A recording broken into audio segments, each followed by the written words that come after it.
Bianca Aparicio, natural de Alicante, diplomada en óptica, optometría y en magisterio de lengua extranjera. Tras la publicación de Fantasmas, llega su primera novela, un trabajo nacido de intensos viajes por varios continentes en el que intenta imprimir el crecimiento personal que le aportan las experiencias vividas. Ahora también presenta su nueva creación, Sombras de África. Hoy, entre libros anda el juego, Javier Caídas entrevista a Bianca Aparicio. Hola, en el programa de hoy tenemos a la escritora Bianca Aparicio, que viene a presentarnos su primer libro, Las Sombras de África. Bianca, bienvenida y gracias por haber aceptado Javier. Esta invitación. Gracias a vosotros, es un placer. Bueno, primera pregunta obligada es ¿qué te ha llevado, a escribir este libro? Bueno, pues parece una pregunta muy simple, pero la verdad es que es un poco compleja de responder, porque sobre todo ha sido una novela que no ha sido planificada desde el principio como tal. O sea, yo me senté a escribirla sin tener pensado el escribir una novela, sino que fue más bien una acumulación que tenía de experiencias, de vivencias a lo largo de todos mis viajes, de los voluntariados que he hecho, lo que me ha llevado a, digamos, ha plantado una semilla que ha hecho que al final sintiera una necesidad de escribir. Sencillamente pues la dejé fluir. Un día me senté sin tener nada más en mente que dejar salir lo que llevaba dentro y empecé a escribir unas cuantas letras que iban haciendo palabras, frases, páginas, y cuando me paré a releerlo, a volver hacia atrás, fui la primera sorprendida en descubrir que tenía el inicio de una novela. Entonces, bueno, pues me animé y decidí seguir hacia adelante. Y bueno, aquí está el fruto de ese inicio inesperado. Muy bien. Me llama la atención que hayas elegido una trama argumental distinta, ¿no? Y sobre todo para tu primer libro. O sea, que hay dos líneas argumentales, sí, que van en distinta época de la historia. Y no sé, yo, como lector lo veo complicado, ¿no? La verdad es que sí. Como te comentaba antes, también en eso fui la primera sorprendida, porque tenía muy poco planeado. Al no ser algo que tenía previsto con anterioridad, pues fui improvisando en muchas ocasiones. Y yo tenía pensado que iba a llevar otra línea temporal, digamos. Pero es que la misma historia fue la que me exigió, como tantas otras cosas, que fuera de una determinada manera. Y yo sencillamente, pues muchas veces fui una herramienta que se dejaba llevar y bueno, las líneas argumentales se fueron separando, se fueron haciendo independientes, aunque en principio tenía previsto que fuera una sola, pero me lo exigió así. Y bueno, yo creo que el dejar que fuera la misma novela la que me pidiera y escucharla y hacerle caso, yo creo que ha enriquecido bastante el resultado final. Pero es cierto que dos líneas argumentales a veces se complica bastante. Porque es como escribir dos libros. Sí, y además tienes que jugar mucho y nunca perder de vista que el lector, aunque tú sepas que va a pasar algo, el lector no debe de saberlo tampoco, hasta que no llegue el momento en el que quieras que eso ocurra. Entonces tienes que tener mucho cuidado de que una línea argumental no adelante a la otra, que no se desvele algo antes de tiempo, que coincidan los puntos de inflexión y ciertas cosas de crecimientos personales de los personajes tienen que estar muy calculados. Entonces, claro, cuando empiezas a desarrollar una de las líneas y se te descuadra la otra, tienes que mantener la calma y volver atrás y volver a estructurarlo todo hasta que te vuelva a coincidir para que luego el resultado final sea el que el lector necesita y va a poder disfrutar. Entonces, cuando escribes, veo que no eres metódica, sino que te dejas un poco llevar por las musas. Bueno, en mi vida soy muy metódica y muy caótica. Y a la hora de escribir, pues lo llevo también a ese campo. Soy una combinación de ambas y soy muy metódica porque una vez ya que tuve claro que iba a continuar con la escritura de la novela y que iba a seguir adelante hasta terminarla, ya me paré a hacer la planificación que debería de haber hecho en un principio, porque sí me gusta tener claro lo que voy a hacer. Lo que ocurre es que descubrí, para mi sorpresa, esto de ser novata pues tiene muchas cosas y pagas muchas novatadas, como en todo. Entonces descubrí que los personajes tienen vida propia. No puedes hacer que hagan algo que ellos no quieren hacer, porque si los fuerzas el resultado es pésimo. Lo que debes de hacer es dejarlos que fluir y que ellos pues bueno, te van guiando muchas veces.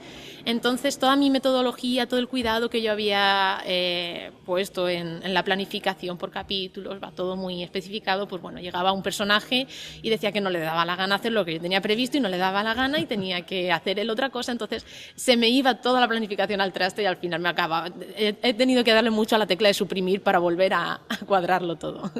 Así que bueno, mezcla de planificación y caos, un poco de las dos. Muy bien. Cuando uno lee el título de tu obra, Las sombras de África, y luego ve tu biografía, lo más fácil es pensar que, bueno, que es una especie de autobiografía, ¿no? O que refleja aquí tus vivencias en África. Sí, es cierto que mucha gente lo primero que ha pensado al ver que es un libro ambientado en África y conocer mi experiencia viajando durante 8 años al continente, pues han pensado que era un diario o una memoria o algo así que había hecho. Pero realmente no lo es una novela, es ficción, mezcla con mucha historia, pero es una novela de ficción, básicamente, que no narra para nada mi historia, sino narra la de un par de personajes que son Kofi hace 200 años y Claudia en la época actual. Entonces, bueno, a pesar de que pueden haber coincidencias, son todas, pues eso, son sencillamente coincidencias. Yo no soy Claudia, aunque me gustaría, pero por desgracia, pues no. Me ha tocado solo ser su voz. Al igual que a ti, la protagonista de tu novela, Claudia, le ha marcado o le marcará la visita al continente africano. Sí, eso me pasó a mí también, pero como te comento, son coincidencias, porque es algo que le ocurre a muchísima gente que viaja al país. He conocido a muchísimos voluntarios que han trabajado conmigo y las reacciones de muchos de ellos han sido muy similares. El choque cultural que tienes cuando viajas a un país así, y sobre todo los voluntarios que cuando no vamos a un hotel a quedarnos en la habitación y a tener desayuno continental y sábanas limpias, sino que dormimos en la aldea con ellos sin agua corriente, sin luz, durmiendo en un colchón de paja. Pues claro, todo ese choque cultural conlleva unas emociones, es inevitable. Entonces todos tenemos que pasar ese proceso y ese choque y ese impacto inicial que un blanco tiene al viajar por primera vez a ese país es lo que yo he intentado reflejar allí, es lo que le ha ocurrido a Claudia. Para ello, claro, me ha ayudado en muchas cosas que me han ocurrido a mí y de las que ahora cuando viajo pues ya no me pasan porque bueno, todo una perra vieja ya y aprende de todo, pero bueno, Claudia pues es primeriza y inevitablemente pues le ocurren ciertas cosas que... Hay una cosilla por ahí, por ejemplo, una cucaracha que ya los lectores lo irán viendo, pues eso sí me pasó a mí personalmente. Entonces ciertas cositas sí que las he utilizado, pero bueno, son detalles divertidos más que nada. Muy bien. El otro protagonista es Kofi, un africano de finales del siglo XVIII. Háblanos un poco de él. Bueno, Kofi es un personaje apasionante. Kofi es un personaje con muchísima fuerza, es una persona que es arrancada de su hogar, él es una persona libre y lo secuestran para encerrarlo en un fuerte, para enviarlo a las plantaciones de azúcar del Nuevo Mundo. O sea, es una situación terrible, es muy dura. El principio de la novela es un poco duro porque narra ese cambio que sufre el personaje. Lo que pasa es que Kofi tiene una fuerza interior muy potente. Es lo que le permite sobrevivir, porque muchos en otra situación similar no hubieran soportado toda la presión y dolor que tiene él. Pero él tiene algo fuera que es lo que le mantiene las ganas de luchar, que es su mujer, es su familia, que han quedado fuera. Entonces él todas las mañanas se levanta y decide seguir luchando, seguir peleando e intentar vivir para poder salir y reunirse con ellos. Entonces hay una historia de amor muy bonita en el fondo, de esperanza, de superación y bueno, yo creo que todos podemos aprender mucho de alguien como Kofi. Te confieso que esta es la primera vez que cojo tu libro. Lo estoy leyendo. Me hubiese gustado haberlo terminado para la entrevista, pero bueno, con tanta fiesta no me ha dado tiempo. Bueno, me esperaré a pasarte el examen entonces para después de fiestas. Sí. y bueno, es la primera vez que lo tengo físicamente, porque lo he descargado en digital. Y la verdad es que bueno, espero eso, terminarlo pronto y poder charlar sobre él. Sí, espero que te guste. Bueno, y el tema de documentación, pues creo que ha sido bastante importante, ¿no? Porque sobre todo al tratarse del final del siglo XVIII, y luego, bueno, la época moderna es más fácil. Sí, la novela tiene muchísimo peso histórico. De hecho, al final el lector encontrará un epílogo donde viene detallado todos los hechos para que él pueda distinguir los que realmente ocurrieron, porque hay muchos aspectos de la novela que realmente fueron así, no han sido producto de mi imaginación, porque al hacer el trabajo de documentación, que duró, pues de los 2 años que he tardado en escribir la novela completa, pues deben de haber sido unos 6 meses más o menos lo que ha sido exclusivamente documentarme. Cuando empecé ese trabajo descubrí que habían hechos tan increíbles que es que superaban cualquier cosa que la imaginación pudiera crear. Entonces solamente hacía falta ponerles pues un toque de novela, porque principalmente es novela, pero sí que es histórica también, porque hay muchísimos personajes, las localizaciones son todas reales y bueno, la mayoría de hechos que se relatan también ocurrieron así. Kofi, por ejemplo, no es un personaje real, pero sin embargo es el nombre de uno entre tantos que fueron como él. Entonces, bueno, fue una documentación muy dura, no encuentras todo lo que quisieras en un primer momento. Internet es una fuente inagotable de información, pero también hay muchísima paja que tienes que limpiar a base de mucho tiempo y trabajo. Y bueno, descubrí un libro fabuloso que por supuesto lo cito en mis fuentes, que fue el que realmente me ayudó a descubrir cómo era la vida diaria en un fuerte a finales de 1700, o sea, cómo se levantaban, cómo eran las campanadas para saludar a los buques que estaban anclados después del arrecife que había, cómo se hacía el transporte de la mercancía, cómo se almacenaba, la mercancía son los negros, los africanos, cómo era todo el sistema de oficiales británicos que habitaban en el fuerte por aquel entonces. Bueno, se convirtió como mi Biblia, lo tenía en la mesita de noche y bueno, durante 6 meses no me pude separar de ese libro, que fue el que me ayudó muchísimo. Y para el personaje de Claudia, ¿has sido un poco tu vida en África o te has documentado o has inspirado en alguien más? Sí, he tenido la suerte de que la novela la ha ambientado en el primer país africano que yo visité, que bueno, que siempre se me quedará un trocito allí del corazón porque bueno, fue mi casa y me dio muchísimo. Entonces la suerte es que la documentación que he necesitado, bueno, no toda, pero casi toda, la he experimentado yo misma, o sea, todas las localizaciones que aparecen en la línea argumental de Claudia, desde la aldea de Mouire hasta el fuerte, Accra, que es la capital, todos, yo he pasado por allí, yo he dormido donde estoy describiendo y yo conozco todos esos lugares para poder describirlos al lector y que sea como que ellos mismos los están viendo. Entonces, bueno, la documentación en la línea argumental de Claudia ha sido mucho más sencilla, puesto que ya la tenía hecha con anterioridad, aunque no fuera ese mi objetivo cuando viajé hasta allí por primera vez. Y Claudia puede que sea a lo mejor un personaje el cual podamos ver en otra novela o tiene un punto final. Pues es una pregunta curiosa porque en un principio, cuando le puse fin a Las sombras de África, pensaba que Claudia quedaba anclada ya a ese punto final.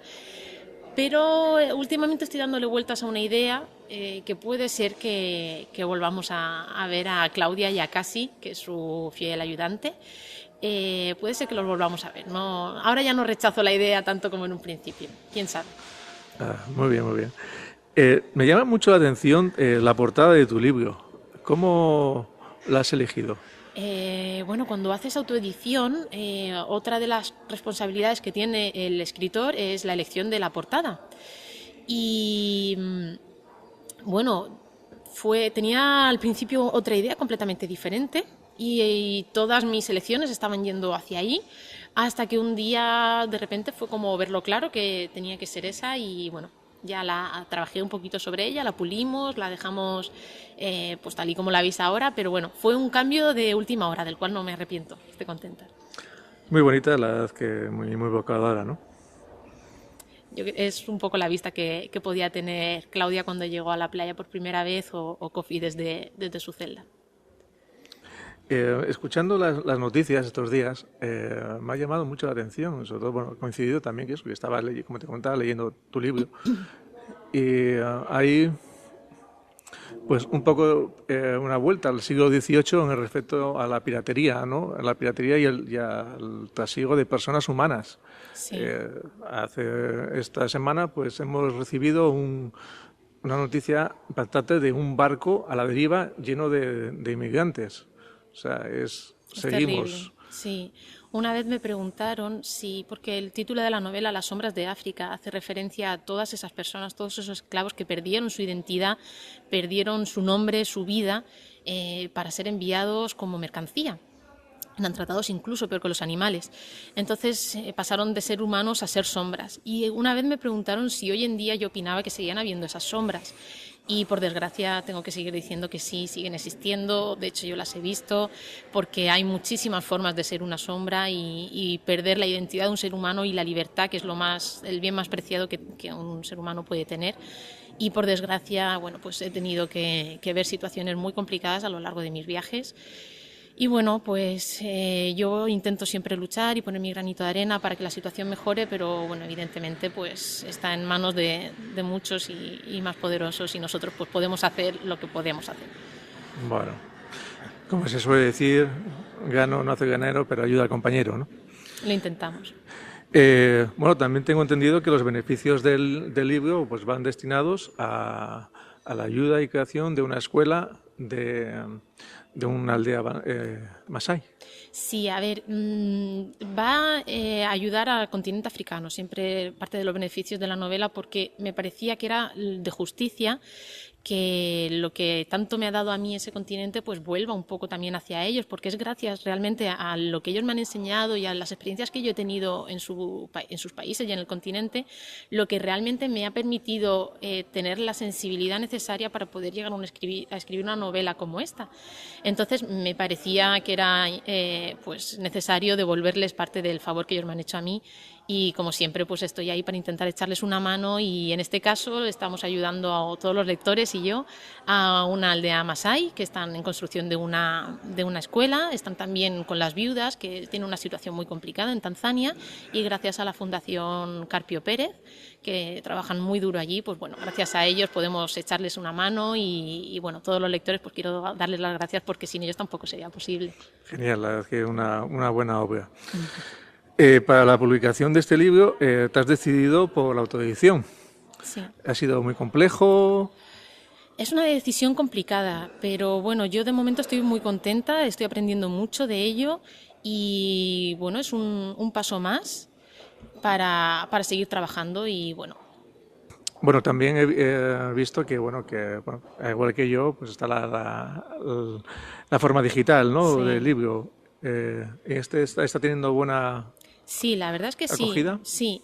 Fue una decisión también que hay que tomar cuando autoeditas, si también vas a hacer la opción de digital, pero yo lo tuve claro desde el principio, puesto que soy lectora digital también. Yo tengo un ebook, y bueno, pues no me parecía justo dejar a ese grupo de lectores fuera. Entonces, pues aparte del riesgo de pirateo que ello conlleva, lo decidí hacer, y la verdad es que estoy contenta, porque sí que, aunque se sigue leyendo más en papel, pero sí que tengo mucha gente que me lee de muchos sitios de España, incluso desde fuera, gracias a este formato. Claro, es la ventaja de que puedes llegar a más gente y más fácilmente, ¿no? Y más hoy en día, rápido. que hay tanto español repartido por tantos lugares. Entonces, claro, porque es una además manera en este caso, como también está autoeditado, es un poco la distribución la llevas tú. Sí, cuando autoeditas esa parte también corresponde al escritor. Entonces, bueno, pues la distribución digital es mucho más sencilla también. Ya. Como me acabas de comentar, era una de las preguntas que el problema de la piratería. Sí. ¿Qué les dirías a esta gente que te baja de forma pirata, te copia? Bueno, es un tema bastante complicado. Realmente no me preocupo demasiado, puesto que creo que la gente que piratea no iban a comprar la novela igualmente, porque ellos eligen entre la oferta que tienen en las páginas de descarga gratuita. Entonces, bueno, tampoco creo que sea una venta que se ha perdido, porque no creo que fuera a llegar. Pero sí que les diría, no les hablaría de los 2 años que me ha llevado a escribir la novela, ni del esfuerzo, el sacrificio, las horas que me he perdido de sueño, las que le he tenido que robar a mi familia. No, les hablaría más bien de lo que le están quitando a los masái, a los que se está ayudando con la novela. Esos niños que están comiendo gracias a la leche de las cabras que estamos comprando, a la escuela que están asistiendo, les hablaría de ello, ya que, bueno, a mí no tienen reparos en digamos, robarme, pues ya que se lo están haciendo a los niños, pues a ver si se sienten tan tranquilos. Puesto que no me parece adecuado nunca aprovecharse del trabajo de nadie tampoco. En alguna entrevista he leído que te gustaría pues vivir de la escritura, ¿no? Sí, claro, es un sueño. Yo creo que todo escritor lo que tiene en mente es poder llegar a vivir exclusivamente de eso algún día. Es muy complicado, hoy en día, sobre todo con todo esto de la era digital, pues la literatura ha sufrido un cambio muy, muy grande. Entonces, yo creo que, aunque sea complicado, sigue siendo posible, hay que trabajar mucho, pero nunca me ha dado miedo tampoco el trabajo y el esfuerzo, y yo creo que teniendo una buena novela, un buen trabajo y teniendo ganas de fe en él y ganas de seguir trabajando, yo creo que es posible. No pierdo la esperanza. Bueno, me alegro. Hace 3 meses que ha salido el libro al mercado y bueno, ya has hecho varias presentaciones, entre ellas una aquí en Lanzarote. ¿Qué tal ha acogido la gente? Bueno, la verdad es que estoy contentísima porque la respuesta es mi primera novela, nunca había tenido un feedback, digamos, con los lectores, entonces me apasiona, es una parte del trabajo que me encanta. Cuando ellos me escriben o en las presentaciones se acercan y me dicen, oye, que yo vengo a comprarlo para un amigo porque yo el mío ya lo leí y me encantó, y bueno, y te cuentan las partes que más les hicieron pues o sufrir o disfrutar. La verdad es que es una parte del trabajo apasionante, me encanta cuando te envían un mensaje para decirte que llevan toda la noche sin dormir porque se han puesto a leer la novela y no podían soltarla. Pues bueno, aparte un poquito culpable, la verdad es que me siento feliz porque eso es que la están disfrutando. Muy bien, bueno, igual que te ha costado a ti, ¿no? Sueño, horas de sueño, yo pues creo que ahora las sombras de África lleva mucho sueño detrás, para unos y para otros. Muy bien. Pues nada, ¿y qué les dirías a los nuevos escritores que están saliendo, que como tú están queriendo editar, queriendo sacar? Yo creo que todo el mundo, sea escritor o de cualquier otro ámbito que estemos hablando, yo creo que todo el mundo debe de luchar por sus sueños porque es lo que realmente vale la pena. Entonces, bueno, todo escritor o cualquier otra profesión que se esté planteando, que adelante, que tengan fe en ellos mismos y que sigan luchando, que cuando algo es lo que tú quieres, todo vale la pena. Tengo entendido que aunque ha sido tu primer libro editado como tal, no ha sido el primer libro que has escrito. Sí, es el primer libro que he escrito realmente. Lo único que cuando yo ya tenía terminada la novela y estaba en el proceso de corrección, que es bastante largo y tedioso, pero bueno, es necesario para que esté perfecta la novela, escribí un relato corto a raíz de participar en una tertulia literaria de la zona en la que yo vivo, y este relato pues fue seleccionado por una editorial y ha sido publicado, pero solamente fue un relato. Ajá. Porque realmente mi inicio, la primera letra que yo escribí y palabra y todo ha sido para Las sombras de África. Yo empecé ya, dije, ¿para qué empezar con cositas pequeñas? Ya lo grande, una novela, ¿no? Sí. Muy bien.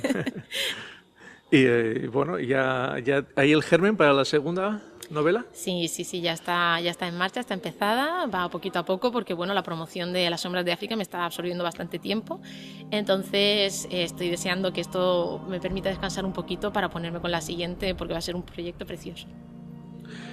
Pues nada, la verdad es que ha sido un ratito muy agradable. Lo mismo digo. Espero poder vernos pronto con la edición de tu segundo libro. Estaré aquí de vuelta con el segundo, claro. Y muchas gracias por haber venido esta tarde con nosotros. Muchas gracias a vosotros por invitarme.